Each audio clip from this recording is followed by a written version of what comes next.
السلام علیکم دوستو، میں ہوں عبد القادر۔ ہم نے حضور غوث اعظم کی یہ کرامات اکثر کئی علماء سے سنی ہیں کہ حضور غوث اعظم نے ایک چور کو ولی کامل بنا دیا تھا، لیکن کیا آپ اس کے پیچھے کی داستان جانتے ہیں؟ تو آئیے آج ہم حضور نورانی میاں سے اس کے پیچھے کی داستان سنتے ہیں، ان کا ایک خوبصورت بیان سنتے ہیں۔ آئیے شروع کرتے ہیں۔ ایک شخص تھا، اسے کبھی زندگی میں کوئی پیر ہی نہیں ملا۔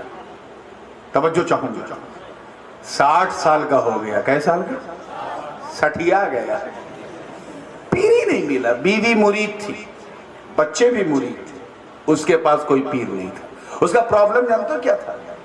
جب کوئی پیر آتا تھا آبادی میں تو اوپر سے نیچے ایسے دیکھے، 99% اگر پرفیکٹ ہو اور 1% اگر کہیں کمی آ جائے تو کہتا تھا نہیں نہیں نہیں نہیں نہیں، یہ پیر بنانے لائق نہیں۔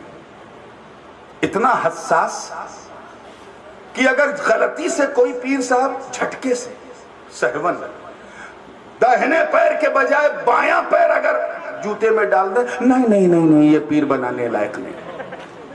ایک پیر صاحب پیاسے تھے، ایک جھٹکے میں پورا پانی پی گئے، 3 سانس کا انتظار نہیں کیا، نہیں نہیں نہیں نہیں، یہ پیر بنانے لائق نہیں۔ 60 سال کا ہو گیا۔ ایک دن گھر پہنچا تو اس کی بیوی نے کہا ہے کسی کا مرید بن جا، نہیں تو بے پیر کے مر جائے گا۔ اور جس کا کوئی پیر نہیں ہوتا اس کا پیر شیطان ہوتا ہے۔ میرا تانا دیتی ہے، جب تک مجھے اچھا پیر نہ ملے میں نہیں ہوں گا۔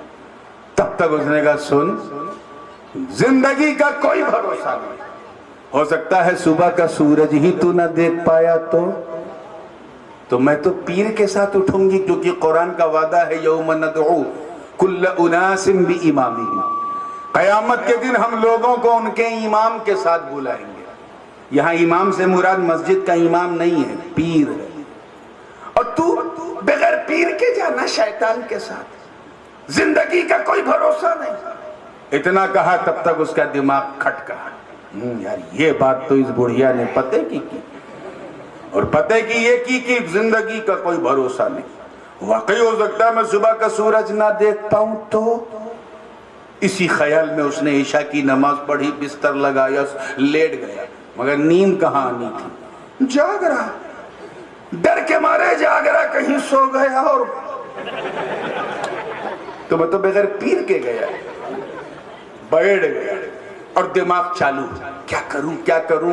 1 بج گیا، 1:30 بج گیا، تیسرا پہر رات کا لگا، اٹھ کے بیٹھا، وضو کیا، سب کچھ کیا، فیصلہ کیا اور اپنے رب سے وعدہ کیا، اے اللہ بہت ہو گیا، بہت میں نے یہ دیکھا کہ اس میں یہ کوالٹی ہے، اس میں وہ کوالٹی ہے، اب کچھ نہیں دیکھوں گا۔ میں تجھ سے وعدہ کرتا کہ ابھی میں گھر سے باہر نکلوں گا، جس انسان پہ میری نظر پڑ گئی میں اسے اپنا پیر بنا لوں گا، چاہے جیسا ہو پیر بنا لوں گا۔ اب آپ خود سمجھو کہ 2-2:30 بجے رات کو کس ٹائپ کے لوگ سڑک پہ گھومتے ہیں، کتنا خطرناک رسک اس نے لیا۔ نکلا، سامنے چوروں اور اچکوں کا قافلہ جا رہا تھا۔ جو چور سب سے پیچھے تھا وہ بالکل اس کے سامنے آیا۔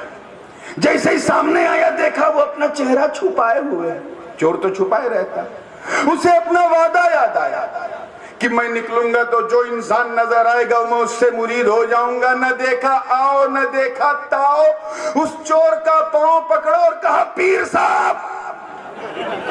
اب چور اوپر سے نیچے دیکھ رہا ہے، کہہ رہا پیر صاحب لوگ دن میں چڑھاتے ہیں، تو نے رات میں چڑھا لی؟ ابے میں تجھے پیر دکھ رہا ہوں، میں خود کسی کا مرید نہیں تو تیرا پیر کیسے؟ کہ تم چاہے جیسے ہو، میں نے تو اپنے رب سے وعدہ کیا ہے، میں وعدہ کر کے آیا ہوں کہ جو ملے گا وہ میرا پیر۔ تو ملا تو میں سمجھ گیا تو آیا نہیں ہے، میرے رب نے تجھے میرے لیے بھیجا ہے۔ ارے پاگل آدمی، میں چور ہوں، میرے سامنے ساتھی چور لوگ جا رہے ہیں، سب چور ہیں، میں بھی چور ہوں، اور میں کیا بتاؤں کہ اگر تو نے مجھے ایسے پکڑے رکھا تو میرا ساتھ چھوڑ جائے گا۔ کہ نہیں، پہلے مرید کرو پھر جاؤ۔ پاگلوں میں تجھے مرید کروں؟ ارے میں خود خطرے کے نشان سے اوپر چل رہا ہوں، تجھے مرید کروں؟ میں بہت بڑا چور ہوں، بہت بڑا اچکا، گینگسٹر ہوں، شہر کا ڈان ہوں، اس نے سوچا میں اپنی برائی کروں گا تو یہ ہاتھ چھوڑ دے گا، مگر وہ بھی بڑا ضدی تھا اور مضبوطی سے پکڑا کہ اب تو میں بالکل نہیں چھوڑوں گا۔ کہا وہ کیوں؟ کہ جتنے پیر لوگ آتے ہیں سب اپنی تعریف خود کرتے ہیں یا اپنے چمچوں سے کرواتے ہیں، تو اپنی تعریف نہیں برائی کر رہا ہے، میں سمجھ گیا سب نکلی تو اصلی۔ اس نے کہا یا اللہ یہ کیا، یہ تو رانگ نمبر لگ گیا، میں نے برائی کی تھی، مجھے چھوڑے گا، یہ تو بڑا گڑبڑ۔ پھر اس کے دماغ میں ایک آئیڈیا آیا، اچھا میں تیرا پیر، جی حضور، تو میرا مرید، جی حضور، تو تجھے معلوم ہے پیر کا آدیش ماننا کتنا ضروری ہے؟ جی حضور مان جانتا ہوں، جان مانگو تو دے دوں، یعنی جان نہیں چاہیے، بس میرا آدیش یہ ہے کہ تو مجھے چھوڑ دے۔ اے پیر صاحب، گردن میں اپنی آپ کو دے دوں گا مگر ہاتھ نہیں چھوڑوں گا، پہلے مرید کرو، مرید کرو۔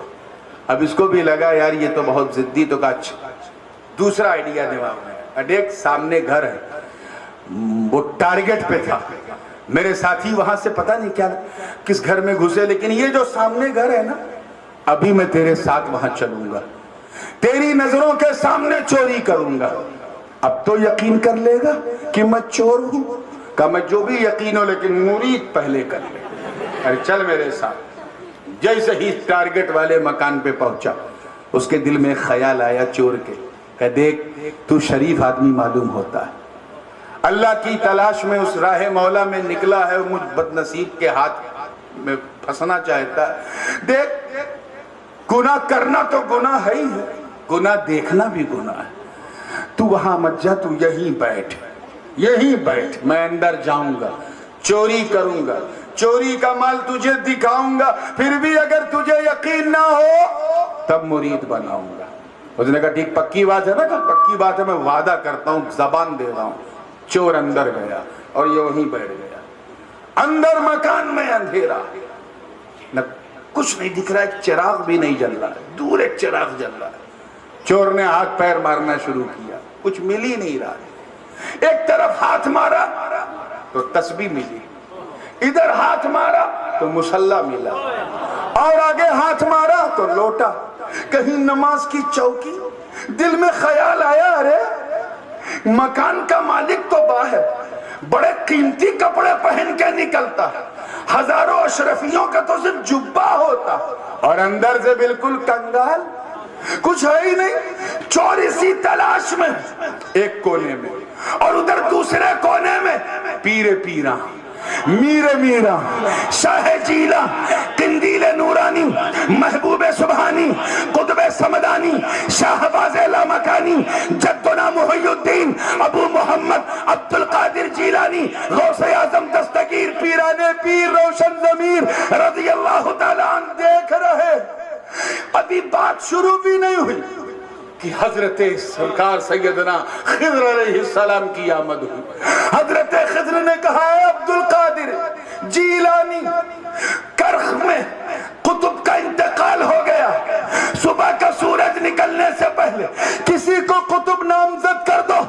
اے بیکانیر والو، میرے غوث کی شان کرامت دیکھ، فرماتے ہیں ادھر ادھر جانے کی ضرورت نہیں ہے، ایک چور آیا بڑی دیر سے ہاتھ پیر مار رہا، اسے کچھ نہیں ملا، کچھ نہیں ملا، کہیں ایسا نہ ہو کہ خالی ہاتھ جا کر بغداد کی گلیوں میں شور نہ مچائے کہ عبد القادر کے گھر گیا تھا کچھ نہیں ملا، کہیں میری سخاوت کو یہ تانا نہ دے، اس لیے اے خواجہ خضر میں نے فیصلہ کر لیا ہے، اسی کو قطبیت دے دی جائے۔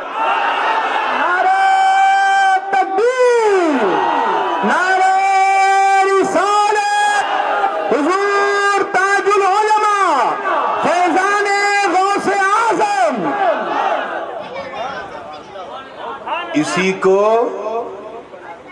قطب بنا دیا جائے، ابدال بنا دیا جائے۔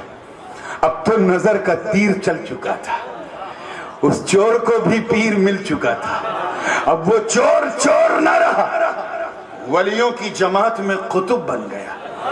اب تو نظر کیمیا اثر کا اثر ایسا کہ نہ مرید یاد نہ ساتھی یاد، اب تو بس نظر جانے جانا ہے، نظر سے پی رہا۔